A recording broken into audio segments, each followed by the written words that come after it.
자, 그럼 우리 기도하고 시작하도록 하겠습니다. 존귀하신 하나님 감사합니다. 저희들에게 오늘도 은혜 주셔서 하나님의 말씀 배우고 진짜 예수 그리스도를 믿고자 하는 간절함이 있기에 이 자리에 나와서 함께 하나님이 주신 은혜를 먹고자 합니다. 주님께서 저희들의 귀와 눈과 마음을 열어주셔서 하나님의 진리를 담고 진리 안에 거하여 열매를 맺는 삶을 살아갈 수 있도록 도우시옵소서.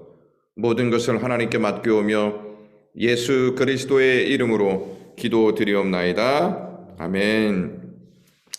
자, 진짜 예수에 대한 이 부분을 계속 좀 살펴보도록 하겠습니다. 많은 사람들이 교회를 다니면 나는 진짜 예수를 믿는다는 착각을 하는 경우도 있습니다. 그런데 진리에서 벗어난 예수를 가지고 있다 하는 것을 모르고 있는 것 같습니다. 우리가 하나님의 말씀을 통해서 내 안에 무엇이 있는지, 내가 믿고 있는 예수 그리스도가 어떠한 분이신지를 잘 생각하고 점검하는 시간을 반드시 가져야 한다 하는 것입니다. 진짜 예수 그리스도를 알지 못하면 우리 신앙은 나태하게 되어질 뿐만 아니라 거짓된 것에 넘어가기 십상이다. 그렇게 말씀드리고 싶습니다. 갈라디아서 1장 8절 보시면 다른 복음을 전하면 저주를 받을지어다 이렇게 말하고 있어요. 천사든 목사든 장로든 선교사든 그 어떠한 누구도 다른 복음을 전하면 저주를 받을 것이다 이렇게 말씀합니다. 왜 다른 복음을 전하면 저주를 받죠? 아시는 분들은 말씀해 주시면 좋을 것 같습니다. 목사님 모르니까 나왔지 알면 여기 나옵니까? 라고 하는 생각을 하시는 게 보일 수도 있고 안 보일 수도 있네요. 다른 복음은 하나님이 주신 것이 아니에요. 하나님이 주신 것이 아닌 왜곡된 복음을 전하면 저주를 받을 것이다. 이러한 말씀이에요. 하나님이 주신 것만 참된 진리이지 하나님이 주시지 않은 것은 참된 진리가 아니다. 이것을 좀 잘 생각하셨으면 좋겠다는 말씀드리고 싶습니다. 자, 신명기 4장 2절에 내가 너희에게 명령하는 말을 너희가 가감하지 말아라 이렇게 말씀하십니다. 더하지도 말고 빼지도 말고 이 말씀을 온전히 그대로 받으라 이렇게 말씀합니다. 왜 주의 말씀을 더하지도 말고 빼지도 말라고 하나님이 말씀하시는 것일까요? 그것은 이러한 이유 때문입니다. 주님의 말씀은 더할 것이나 제거할 것이 없는 온전한 말씀이시기 때문이에요. 여러분, 피카소 그림에 요 부분은 좀 잘못됐으니 내가 빨간색으로 색을 칠해야지 이렇게 행위를 하신다면 그것은 피카소를 모독하는 것과 똑같다는 것이죠. 하나님의 말씀도 마찬가지죠.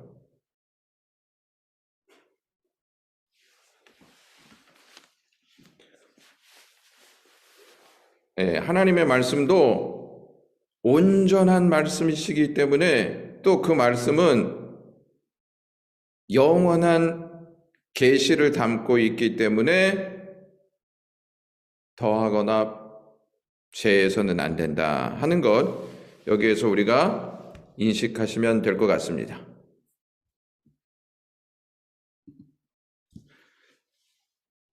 잠언 28장 26절 보시면 자기의 마음을 믿는 자는 미련한 자요 지혜롭게 행하는 자는 구원을 받을 자니라 이렇게 말씀합니다.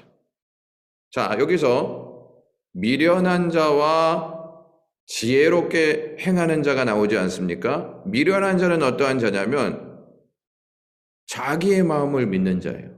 자기의 주장을 믿는 자죠.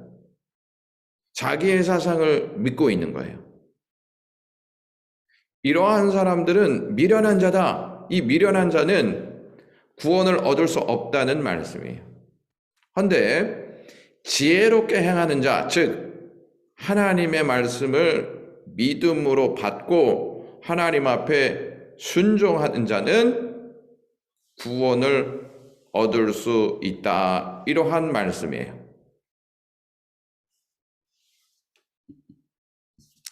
여러분들 혹시 제 소리가 이상하신가요? 볼륨이? 그래요?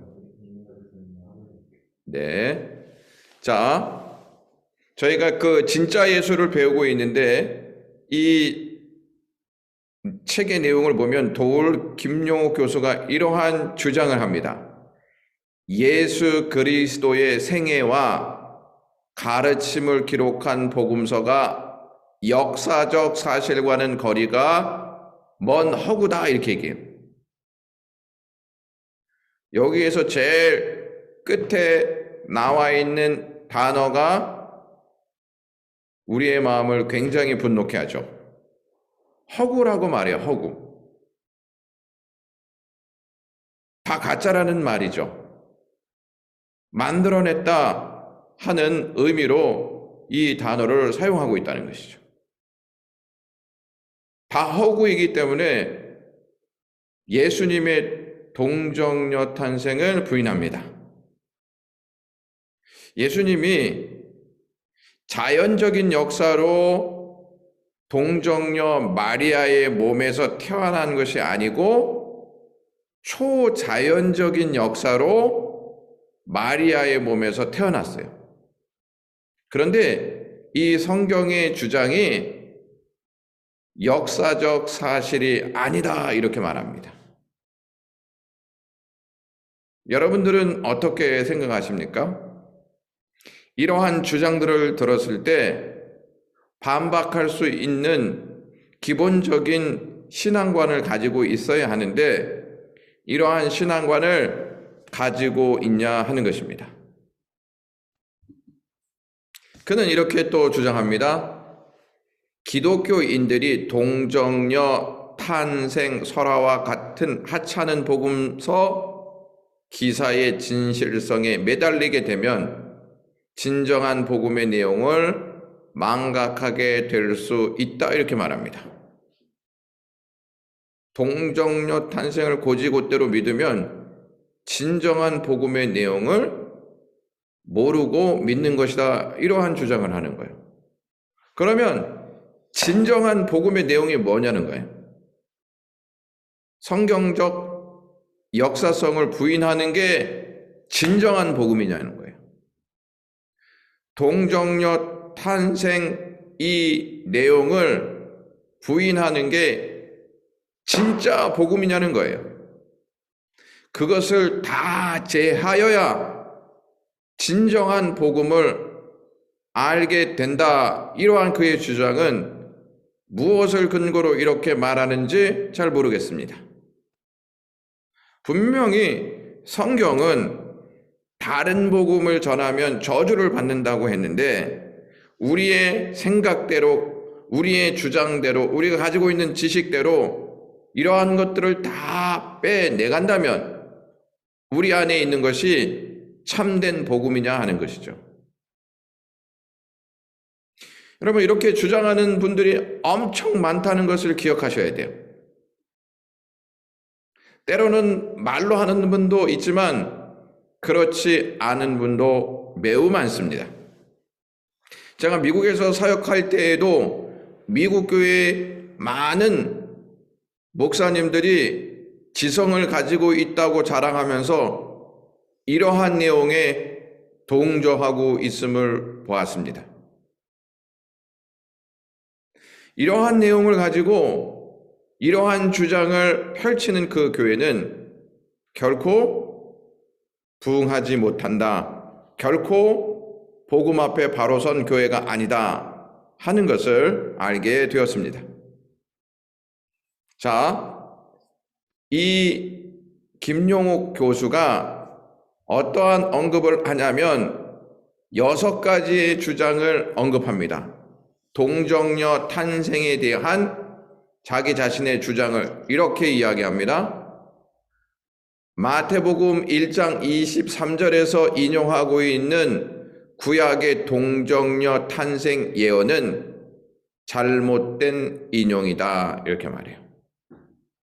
마태복음 1장 23절이 어떠한 말씀을 가지고 있냐면, 보라, 처녀가 잉태하여 아들을 낳을 것이요 그의 이름은 임마누엘이라 하리라 하셨으니 이를 번역한즉 하나님이 우리와 함께 계시다 함이라.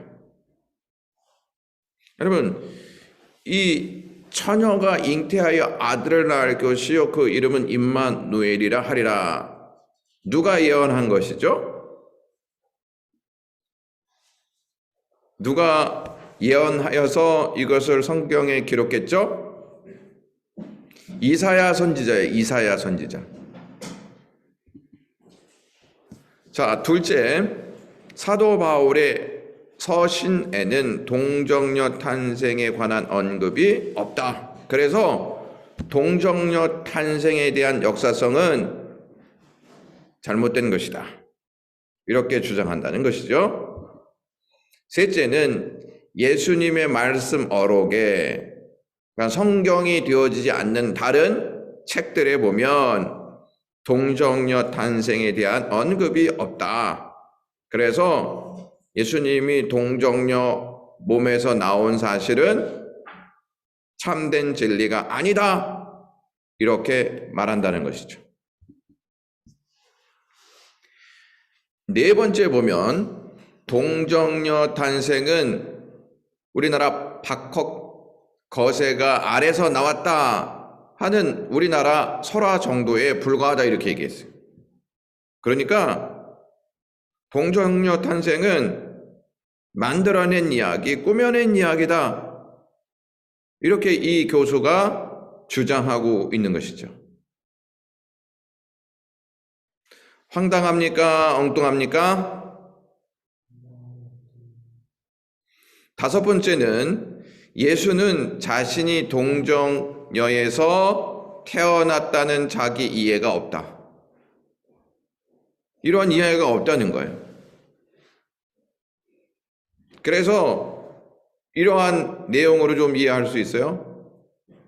가나의 혼인잔치에서 여자여 내가 당신과 무슨 상관이 있나이까, 이러한 언급을 하는 그 내용을 보면 이것을 알 수 있다고 말합니다. 그럴듯한 것 같아요? 그럴듯하지 않은 것 같아요? 조금만 생각해 보면 그런 것도 같네, 이런 생각이 들지 않나요? 여섯째, 마리아는 어차피 처녀가 아니며 7명의 자식이 있었다. 여러분, 지금 이 사람이 주장하는 거에 대해서 여러분들은 다시 생각해 보아야 하는 게 아닌가, 이러한 마음을 갖게 됩니까? 이러한 주장도 있구나, 이러한 것들이 무슨 근거에서 나온 것일까, 이러한 궁금증도 해볼 수 있다고 여겨집니다. 이 김용옥 교수는 근거를 가지고 분명히 이 내용들을 우리에게 제시하기 때문에 그 사람이 말하는 근거를 어떻게 반박할 것인지 우리가 잘 생각해 볼 수 있어야 합니다. 그러기 위해서는 우리가 성경을 배워야 돼요. 성경을 배우지 아니하면 왜곡된 진리에 빠지는 경우가 너무 많이 일어난다는 사실을 여기에서 우리가 깨달을 필요가 있습니다. 자, 첫 번째, 김용옥 교수가 동정녀 탄생에 대한 구약의 예언은 그릇된 것이다, 이렇게 주장했습니다. 이사야 7장 14절에 이렇게 기록되어 있습니다. 그러므로 주께서 친히 징조를 너희에게 주실 것이다. 보라, 처녀가 잉태하여 아들을 낳을 것이요 그의 이름을 임마누엘이라 하리라. 이게 마태복음 1장 23절에 기록되어 있는 말씀입니다. 마태가 인용한 말씀입니다. 예수님의 탄생 기사와 함께 이 말씀이, 이 예언이 이루어졌다. 이 내용을 마태복음 1장 23절에서 밝히고 있습니다. 김용옥 교수는 마태가 동정녀 탄생에 대한 구원의 예언이 성취되었다고 인용한 이 말씀은 완전히 잘못된 인용이다. 이렇게 주장합니다. 김용옥 교수에 따르면 이사야 예언은 예수의 동정녀 탄생에 대한 예언이 아니고 아수르와의 전쟁에서 아수르를 의존하려고 하는 유다의 아하스 왕에게 하나님의 징표가 나타날 것을 경고하는 장면이다. 이렇게 이야기해요. 그러니까 예수님의 탄생에 대한 예언이 아니고 유다의 아하스 왕에게 하나님께서 그 역사적 내용을 근거로 말씀하시는 것이다. 이렇게 그가 이 내용을 설명하고 있다는 것입니다. 자, 좀 더 구체적으로 한번 들어가 보겠습니다. 여기에서 처녀라고 하는 단어가 나오는데 다름 아닌 아하스 왕의 새 부인을 가르치고 이사야의 예언은 아하스 왕의 새 부인이 곧 아들을 낳을 것이다 라고 예언하고 있는 것이다. 이렇게 주장하는 거예요. 자, 다시 한번 보세요. 여기에 그러므로 주께서 친히 징조를 너에게 주실 것이라. 보라, 이 처녀가 아하스 왕의 새 부인이다. 예수님에 대한 잉태의 예언이 아니다. 이렇게 주장한다는 것입니다. 그러면 그의 이름을 임마누엘이라 하리라 이렇게 하나님께서 말씀하셨잖아요. 그러면 아하스 왕이 새 부인을 얻어서 자녀를 낳았는데 그 자녀의 이름이 임마누엘이라 지었냐는 거예요. 이해가 가세요? 안 가세요? 나름 가는 것 같기도 하고 매우 어려운 것 같기도 해서 줌을 끊을까 말까 갈등하고 계신가요?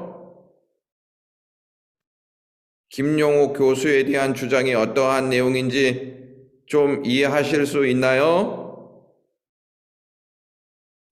한 분도 대답을 안 하시. 네, 여기에서 이제 대답. 네, 그러면 여기에서 이제 넘어가겠습니다. 자, 처녀라고 하는 이 단어가 아하스 왕이 새로 맞을 부인, 이 여인을 이야기하고 그 여인이 아들을 낳을 것이다. 이것을 예언하고 있다는 거예요. 메시아의 예언과는 전혀 상관없는 말씀이라고 김용옥 교수가 주장하고 있는 거예요. 더 나아가서는 이렇게 이야기합니다. 상기, 그러니까 그 위에 지금 김용옥 교수가 언급한 내용은 이사야가 아하스 왕의 이러한 아수르의 충성주의를 비판하면서 아하스 왕에게 하나님의 징표가 나타날 것이라고 경고하는 장면이다. 이렇게 말하고 있다는 내용입니다. 자, 이때 여기서 처녀 이렇게 나오잖아요. 처녀. 성관계를 경험하지 않는 처녀가 아니고 바로 아하스 왕이 새로 맞이한 젊은 부인을 가르친다. 아하스 왕의 새 부인이 곧 아들을 낳게 될 것이라고 예언하고 있다는 것이다. 그러니까 여러분, 처녀가 잉태하여 아들을 낳을 것이라고 했잖아요. 여기에서 이 처녀는 동정녀를 의미하는 게 아니고 새로 맞이할 젊은 부인을 가르친다는 거예요. 그 부인이 아들을 낳을 것이라고 이사야가 예언하고 있는 것이지, 장차 마리아가 예수 그리스도를 낳을 것이다, 이 예언이 아니라고 김용옥 교수가 주장한다는 말씀이에요. 여기에서 처녀를 젊은 부인으로 가르치는 이유가 있어요. 그게 뭐냐? 자, 여기에 사용되고 있는 처녀가 히브리 말로 알마라고 하는 단어예요. 알마. 이 알마는 젊은 여인이라는 단어예요. 젊은 여인. 그러니까 젊은 여인이 아들을 낳을 것이요, 그 이름을 임마누엘이라 하리라, 이 말이라는 거예요. 동정녀라는 단어가 아니라는 뜻이에요. 그래서 마리아에게서 동정녀 몸에서 예수가 나왔다는 것은 허구다, 이렇게 말하고 있는 거예요. 그리고 이것을 헬라어로 번역할 때, 지금 이사야는 히브리어로 기록된 거잖아요. 헬라어로 다시 번역할 때 셉투아진트에서 처녀로 오역해가지고 마태가 그렇게 기록했다는 거예요. 알마, 젊은 여인을 동정녀라는 단어로 오역했다. 그래서 마태에 나온 이 내용은 허구다, 이렇게 이야기하는 거예요. 일리가 있는 것 같아요? 없는 것 같아요? 여기까지만 들으면 그럴 수도 있겠다 하는 생각 드시지 않나요? 이러한 단어를 가지고, 이러한 근거를 가지고 나왔을 때 여러분들은 어떻게 반박할 수가 있을까요? 그러면 우리가 그동안 믿었던 것이 잘못된 내용이로구나, 이런 생각 할 수도 있지 않겠어요? 근데 여러분, 이것이 지금 신학교에서도 가르치고 있는 내용이에요. 그래서 이렇게 배운 사람들이 자꾸 성경을 멀리하고 성경을 의지하지 않고 성경의 내용을 말하지 않는다는 거예요. 말한다 할지라도 진실성이 없고 신뢰하지 않고 말한다는 거예요. 이것을 듣고 있는 성도들은 이것대로 믿을 거 아니에요.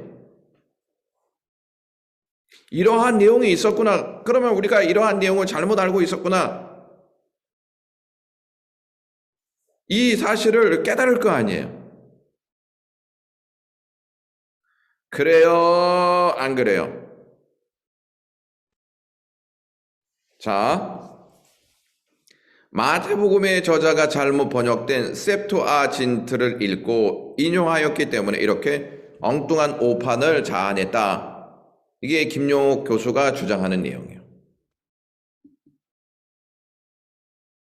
자, 다시 한번 보시면 이사야 7장 14절에 쓰인 이 알마라는 단어의 용례를 분석해 본다면 도울의 주장이 잘못되었음을 쉽사리 알 수 있다.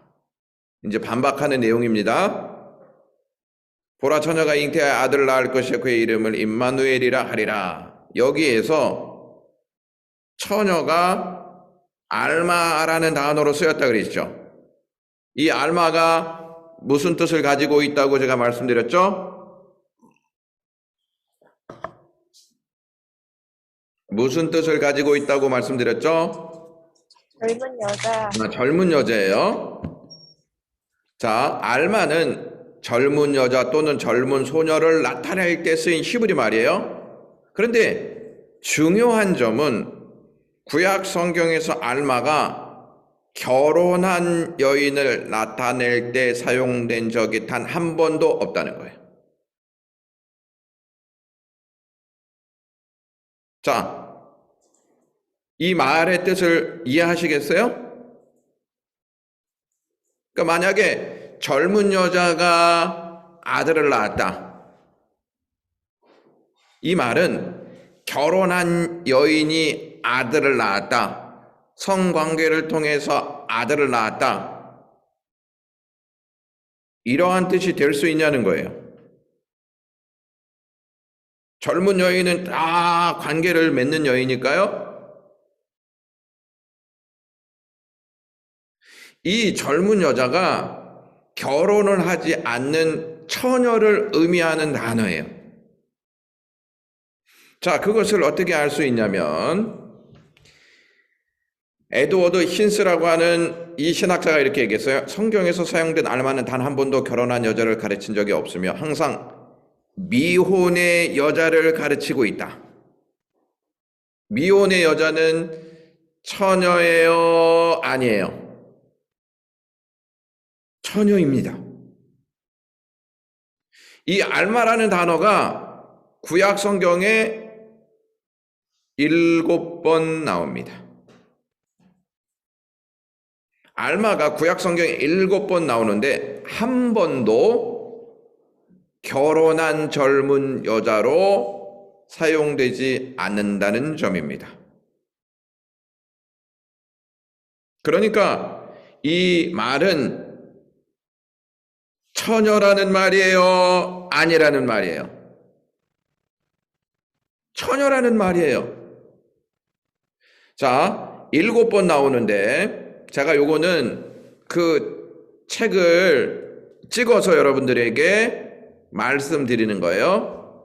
창세기 24장 43절에 출애굽기 2장 8절에 시편 68편 25절에 잠언 30장 19절에 아가서 1장 3절에 아가서 6장 8절에 이사야 7장 14절에 이 처녀라는 단어가 다 알마라는 단어로 썼다는 거야. 알마.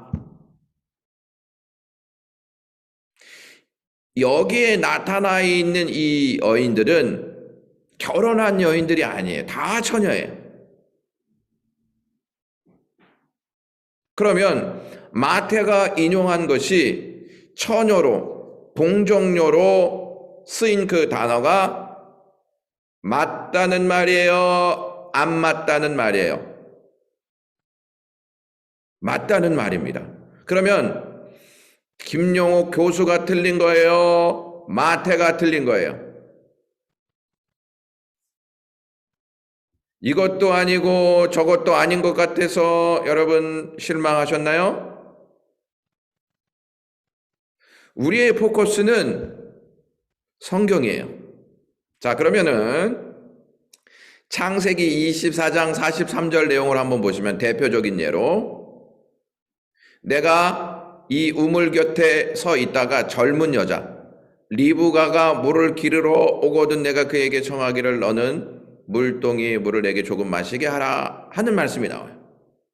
여기에서 리브가는 이삭의 와이프가 될 여자예요. 아직 결혼을 한 건가요? 안 한 건가요? 안 했습니다. 그러면 리브가는 처녀예요? 아니에요? 처녀입니다.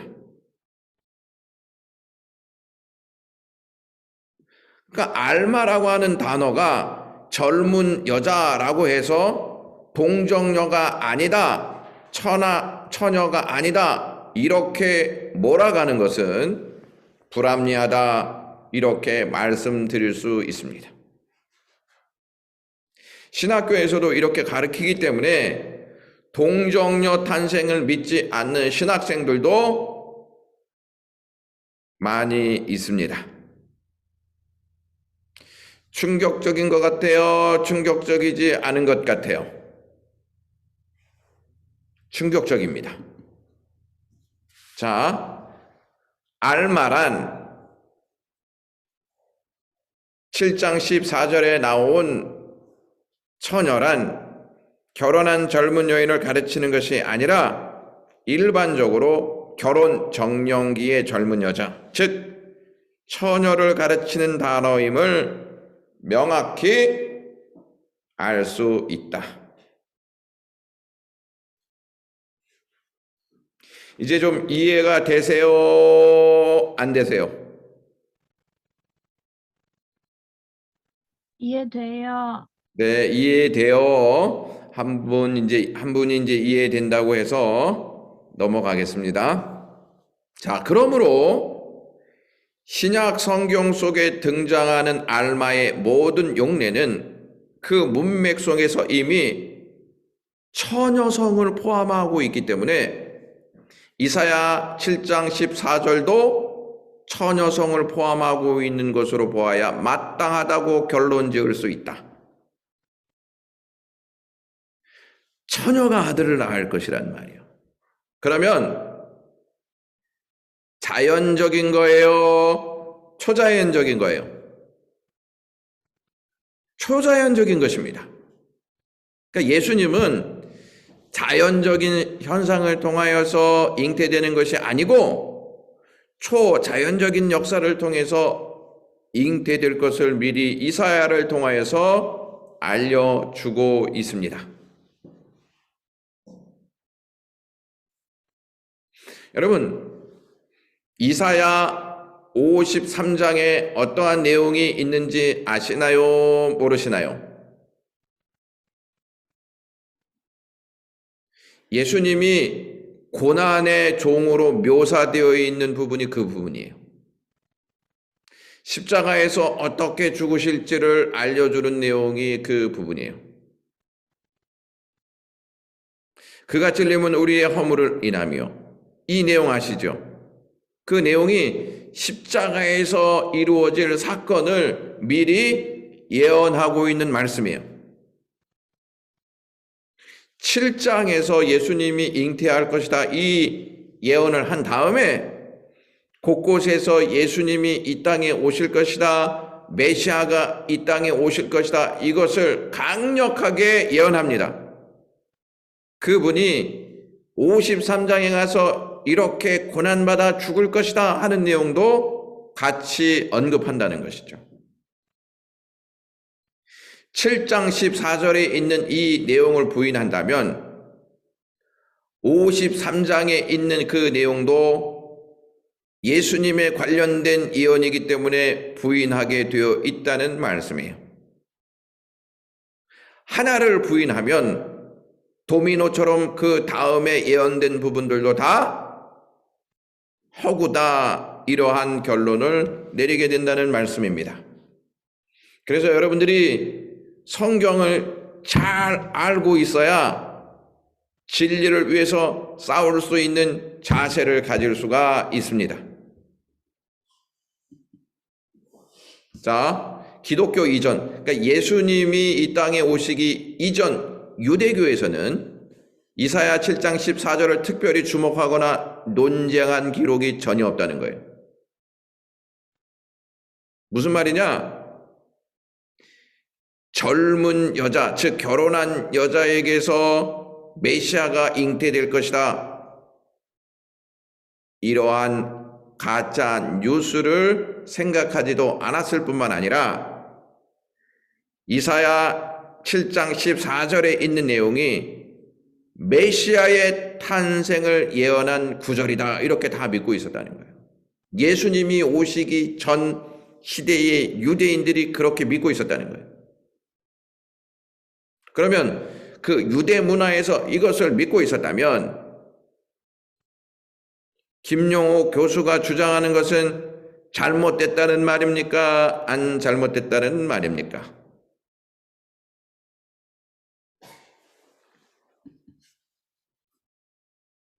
놀라운 것은 마태복음보다 무려 300년 전에 기록된 70인역, 즉 히브리어를 헬라어로 바꾼 이 성경에는 이사야 7장 14절에 그 젊은 여자를 처녀로 기록하였다는 것입니다. 300년 전에, 예수님이 태어나시기 300년 전에 히브리어 성경, 즉 이사야 7장 14절에 있는 이 알마라는 단어를 처녀로 기록했다는 말이에요. 처녀로. 그러니까 그 당시에 유대인들의 사상을 읽을 수 있지 않겠습니까? 만약에 젊은 여자 이것을 처녀로 기록하지 않았다면 김용호 교수가 주장한 것처럼 아하스의 새 부인으로 생각할 수 있을 거 아니겠습니까? 그래요, 안 그래요?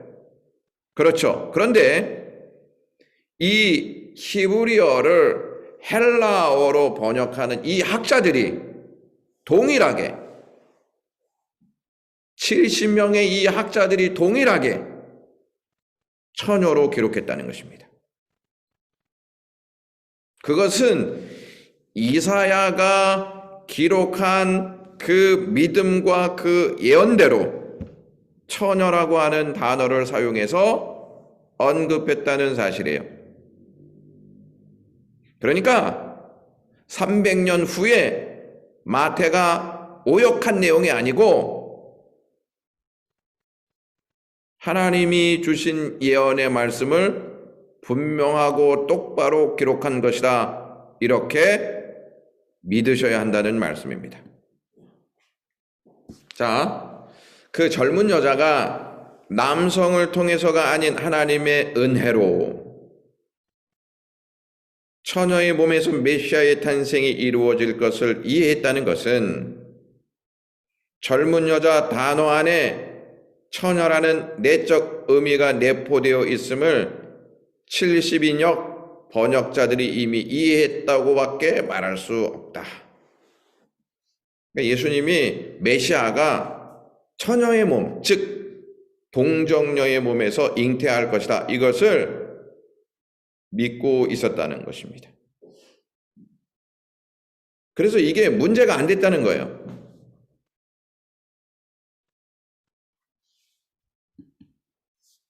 자, 분명히 은혜로 되어졌다. 이 사실을 제가 말씀드렸습니다. 하나님께서 가브리엘 천사를 마리아에게 딱 보내서 예수 그리스도가 잉태할 내용을 말씀하십니다. 가브리엘 천사가 마리아에게 들어가 이렇게 얘기해요. 은혜를 받은 자여 평안할지어다. 주께서 너와 함께 하시도다. 이렇게 얘기해요. 은혜를 받을 자여 평안할지어다. 그러니까 마리아에게 하나님께서 은혜를 베푸셔서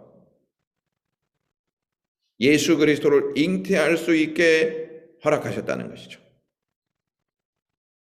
이 은혜 받을 자여라고 하는 말을 천사가 다시 한번 언급합니다. 누가복음 1장 30절에 천사가 이르되 마리아여 무서워하지 말라. 내가 하나님께 은혜를 입었느니라. 여러분, 여기에서 단어를 좀 주목하셔야 될 게 만약에 요셉과 관계를 이루어서 아이를 가졌다면 무서워할 이유가 있겠습니까? 자연적인 출산이라고 한다면 이러한 내용을 언급할 필요가 없다고 봅니다. 무서워할 것을 알기에 처녀의 몸에서 메시아가 올 것을 알았을 때 두려워할 것을 알았기에 평안할지어다 이렇게 먼저 언급하는 것입니다. 자, 그런 다음에 마리아가 천사에게 이렇게 말해요. 나는 남자를 알지 못하니.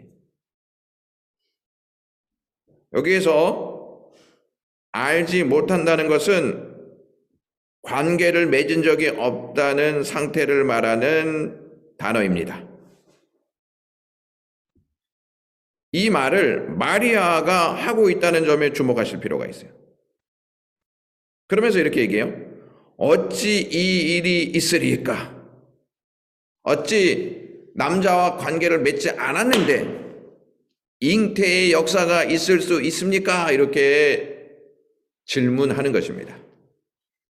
그때 천사가 대답하여 이르되 무엇이 내게 임하시고 성령이 내게 임하시고, 그러니까 성령으로 잉태되었다는 것입니다. 성령으로. 그럼 이거는 자연적인 거예요? 초자연적인 거예요?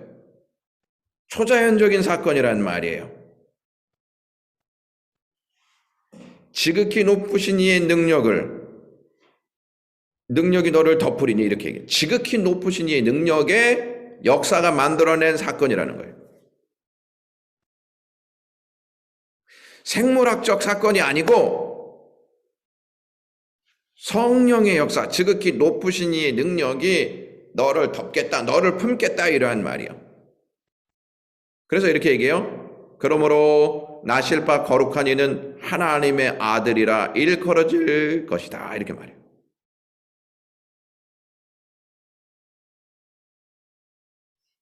자, 아담과 하와는 생물학적 관계를 통해서 만들어진 거예요? 초자연적인 역사를 통해서 만들어진 거예요? 초자연적인 역사를 통해서 만들어졌잖아요. 하나님께서 아담의 갈비뼈를 빼셔서 여자를 만드셨어요. 이게 생물학적 사건이에요? 초자연적 사건이에요? 초자연적 사건이에요. 이걸 어디서부터 말씀하시냐면 창세기에서부터 말씀하신다는 거예요. 갈비뼈를 빼내어서 인간을 만드신 하나님. 아담은 어떻게 만드셨어요? 흙으로 만드셨지 않습니까? 세상을 만드신 하나님께서, 지극히 높으신 이의 능력을 가지고 계신 하나님께서 이러한 역사를 만들지 못하신다? 이러한 능력이 없으시다? 그럼 우리가 주님을 믿을 수 있는 근거가 어디에 있는 것일까요?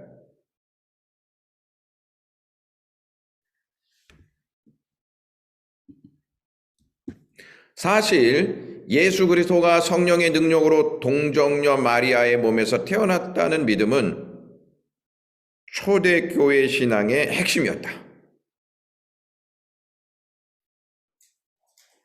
초대교회의 신앙의 핵심이었다. 이 내용을 분명히 가지고 계셔야 돼요. 만약에 이러한 부분이 다 사실이 아니었다, 교회가 잉태할 수 있습니까? 예수의 동정녀 탄생에 대한 믿음은 초기 교회에서 확고하게 가르쳐졌던 사도들의 전통에서 발견할 수 있다. 신앙의 규범으로서 사도들의 전통은 초대 교부들에게 온전히 전수되었다. 그러니까 예수님의 제자들이 그 제자들에게 동정녀 탄생에 대한 믿음의 확고한 내용을 전달하였고, 사도들의 제자가 교부인데 이 교부들이 그것을 믿음으로 받아서 또 전수하게 되었다는 말씀이에요. 여러분, 이분이 누구시냐면 이그나티우스라고 하는 분이신데, 이분이 로마에서 순교를 당합니다. 이 이그나티우스라고 하는 분이 이렇게 얘기했어요. 우리 하나님 예수 그리스도는 마리아의 모태에서 성령에 의해서 잉태되었다. 이그나티우스가 사도 요한의 제자입니다. 그 사도 요한을 통하여서 성령으로 잉태된 예수 그리스도, 이것을 증거했다는 말씀입니다.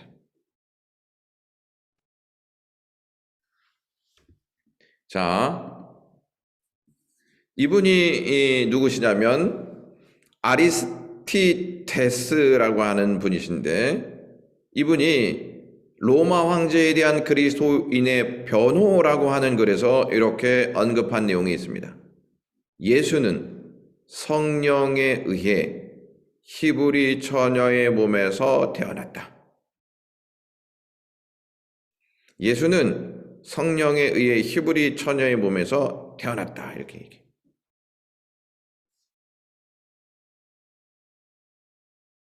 이러한 믿음이 전통적으로 계속 전수되었다 하는 것 잘 생각하시면 좋을 것 같습니다. 더 많은 부분이 있는데 더 많은 부분을 다루려면 한 일주일은 해야 하지 않을까라는 생각이 들어서 두 분의 이야기만 언급하겠습니다. 자, 그러나 아까 전에 그 교부들은 예수님이 탄생한 100년 이후에 존재한 분들의 100년 이후에 존재한 분들. 자, 마태복음, 누가복음에 기록된 예수님의 동정녀 탄생은 예수님이 죽으신 지 40년에서 50년 후에 문자로 기록된 거예요. 문자로.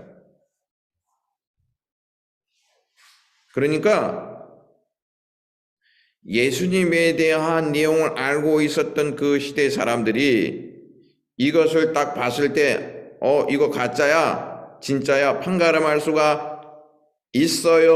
없어요? 한국 시조 설화와 같이 역사성이 없는 것이라고 판결되어지면 예수 그리스도에 대한 복음의 능력이 확산될 수 있냐는 거예요. 자, 지금 이 월곡동이라고 하는 지역에서 영광교회가 무슨 문제가 딱 터졌다. 그러면 삽시간에 퍼져요, 안 퍼져요? 퍼져요. 그러면 갈릴리나 또 예수님이 태어나신 그 베들레헴이나 나사렛 지역에서 자라셨던 그 사람들이 이것을 듣고 있노라면 뭐라고 언급할 수 있냐 하는 것이죠. 여러분, 예수님의 탄생이 왜 중요할까요? 예수님의 동정녀 탄생이 왜 중요하냐 하는 거예요. 아니 그냥 자연 발생적으로 잉태하시면 되는데 왜 하필 동정녀의 몸에서 탄생하셨냐, 이게 왜 중요하냐 이거예요.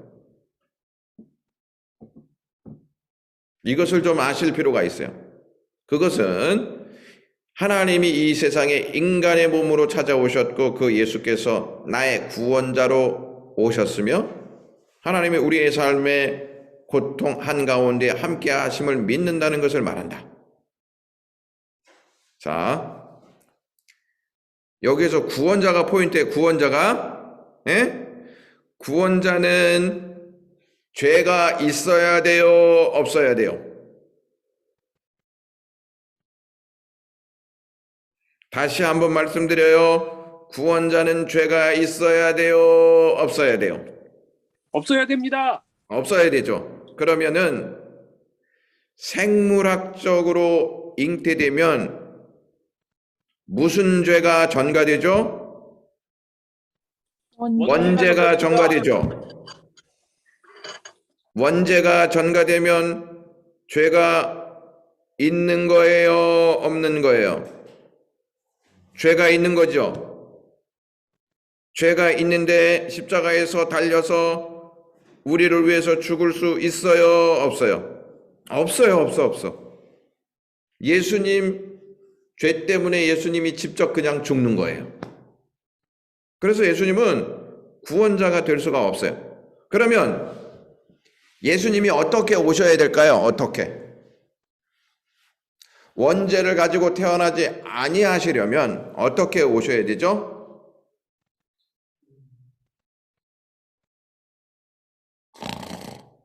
주무시는 분들 없으시죠? 처녀의 몸에서 오셔야지. 처녀의 몸에서 성령의 초자연적인 역사를 통해서 오셔야 한다는 말씀이에요. 그래서 동정녀 탄생이 중요한 거예요. 성령께서 덮으셨다 이렇게 얘기해요. 성령께서 덮으셨다. 자, 한번 보시죠. 여기 보시면 마리아가 천사에게 말하되 나는 남자를 알지 못하니 어찌 이 일이 있으리까? 천사가 대답하여 이르되 성령이 내게 임하시고 지극히 높으신 이의 능력이 너를 덮으리니. 나실 바, 여기서 보세요. 거룩한 이는 거룩하다는 말은 죄가 있다는 말이야, 없다는 말이에요? 예? 여러분 오늘 씻지 않고 지내셔서 본인을 생각하시면서 이 부분을 생각하시면 안 되고 예수님 생각하시면서 하셔야 돼요. 예수님은 거룩하신 분이세요. 이게 죄가 없으신 분이시란 말이에요. 그래서 예수님이 동정녀 마리아의 몸에서 나셔야 한다는 말씀이에요. 그럼 이 부분이 중요해요? 안 중요해요? 중요한 거예요. 다시 말씀드리면 복음이라고 하는 내용에 이것이 포함되어 있는 거예요? 안 되어 있는 거예요? 복음 안에 이 내용이 반드시 포함되어 있어요. 그러면 이것을 빼면 복음이 돼요? 안 돼요? 복음이 안 됩니다. 이것을 부인하는 김용옥 교수는 이것을 붙드는 것이 진정한 복음이 아니라고 헛소리를 하고 있는데 이것을 믿지 않으면 진정한 복음을 받아들이지 않는 거예요. 아멘이세요? 노멘이세요? 아멘입니다. 아, 그렇죠. 이렇게 황 집사님 같이 리액션이 있으면은 더 은혜가 넘치리라고 생각이 됩니다. 지금껏 동정녀 탄생을 남성과의 정상적인 성적 교섭 없이도 수태가 되었다는 초자연적 양상에만 초점을 맞춰왔다. 그쵸? 과학적으로 납득이 되지 않아서 그 사실성 여부에 의심쩍어 했습니다. 그러다 보니까 신자들은, 성도들은 큰 관심과 의미를 두지 않았고 목회자들도 온전한 설명을 하지 못했다는 말이에요. 그러니까 뭐냐, 이게 복음으로 자꾸 풀지 않고 과학적인 내용으로 자꾸 풀려고 하다 보니 문제가 풀리는 거예요? 안 풀리는 거예요? 안 풀리는 거예요. 그러니까 예수님이 동정녀 마리아의 몸에서 오셔야만 하는 이유는 죄가 없는 상태로 오셔야만 했고 죄가 없어야 진짜 구원자가 되실 수 있기 때문에 이러한 역사를 선택하셨다는 말씀입니다. 여러분, 하나님께서 동정녀 탄생에 대한 부분 납득하기 어려울 것을 아셨을까요? 모르셨을까요? 아셨어요. 그런데 이 방법 이외에는 진정한 구원의 역사를 펼쳐 가실 수 없기 때문에 이것을 허락하셨고 이것을 우리가 믿게 하나님께서 은혜를 베푸셨다는 거예요.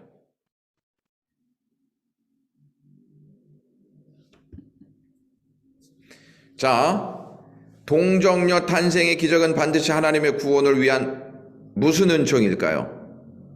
특별 은총이에요. 특별 은총.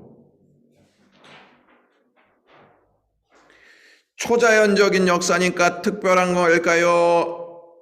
일반적인 걸까요?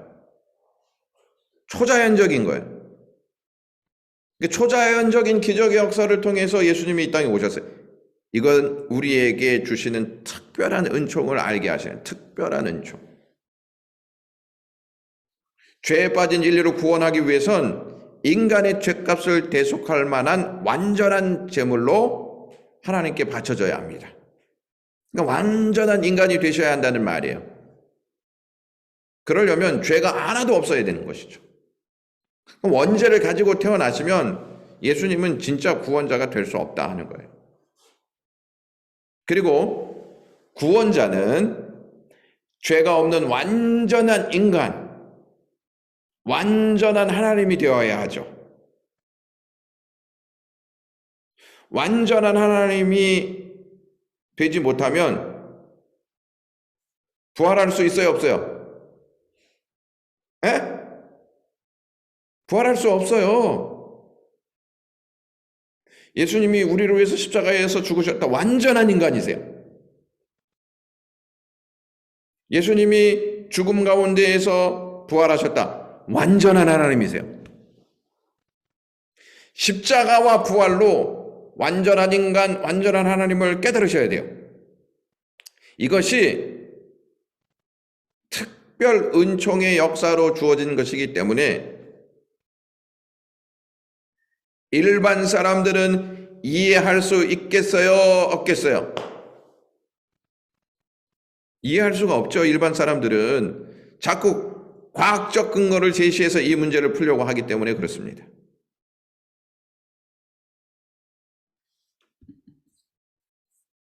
만약에 동정녀 탄생을 부인하거나 온전히 믿지 못하면 십자가의 제물이 되신 예수님은 독생자 하나님이 아니라 단지 우리와 동일한 평범한 인간이라고 하는 뜻이 됩니다. 재차 강조하지만 평범한 인간 제물로는 다른 일을 위한 대속 자체가 아예 불가능합니다. 왜? 예수님이 평범한 인간으로 왔다. 원죄를 가지고 왔다. 그러면 그 원죄 때문에 죽는 거예요. 다른 사람의 대속은 불가능한 것이죠. 억지로 갖다 붙이면 한 의인 내지 영웅의 우연한 희생적인 죽음에 하나님이 감동을 크게 받아 인심 쓰듯이 사형수 감방의 문을 열어준 것에 불과합니다. 내가 감동받아서 그래도 나가. 이러한 억지적 내용일 수밖에 없다 하는 것입니다.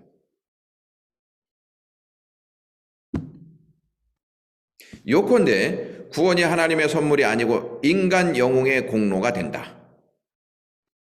하나님이 태초부터 구원으로 인도할 자를 택하셔서 당신의 일방적 은혜로 베푸는 구원이 아니다.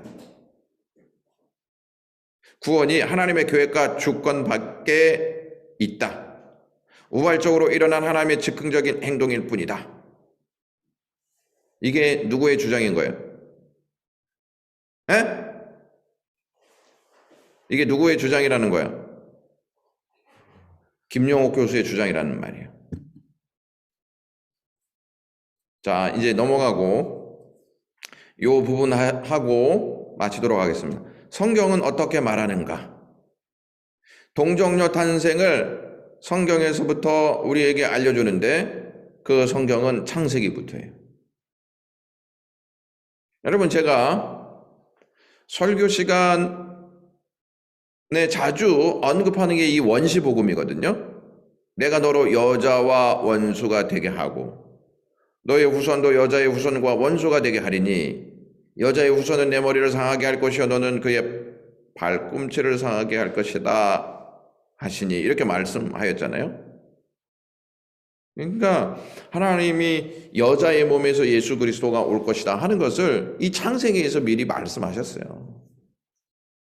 그래서 그 줄기를 타고 창세기와 모세오경과 역사서와 시가서와 예언서와 결국에는 신약에 와서 하나님의 백성들이 거듭나서 제자들이 예수 그리스도에 대한 복음의 내용을 기록한 거예요. 그러니까 여러분, 동정녀 탄생을 누가 물어보면 그거 나도 잘 몰라. 그냥 과학적으로 뭐 자꾸 물어보지 마. 이렇게만 말하신다면 어떻게 될까요? 사람들이 저 사람은 알지도 못하면서 믿네 이렇게 말하지 않겠어요? 그들이 이해를 하든 이해를 하지 못하든 예수님이 왜 동정녀의 몸에서 오셔야 하는지를 여러분들이 분명히 알고 계셔야 합니다.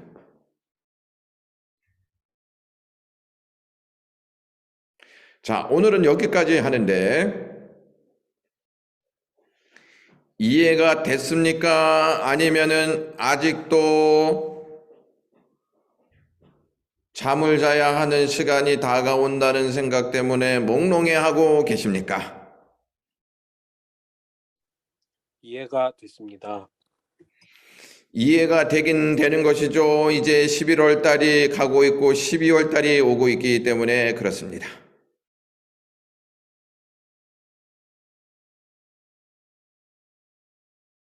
혹시 질문이 있으신가요? 여러분, 이런 내용들 들어보신 건가요? 처음 들어보신 건가요?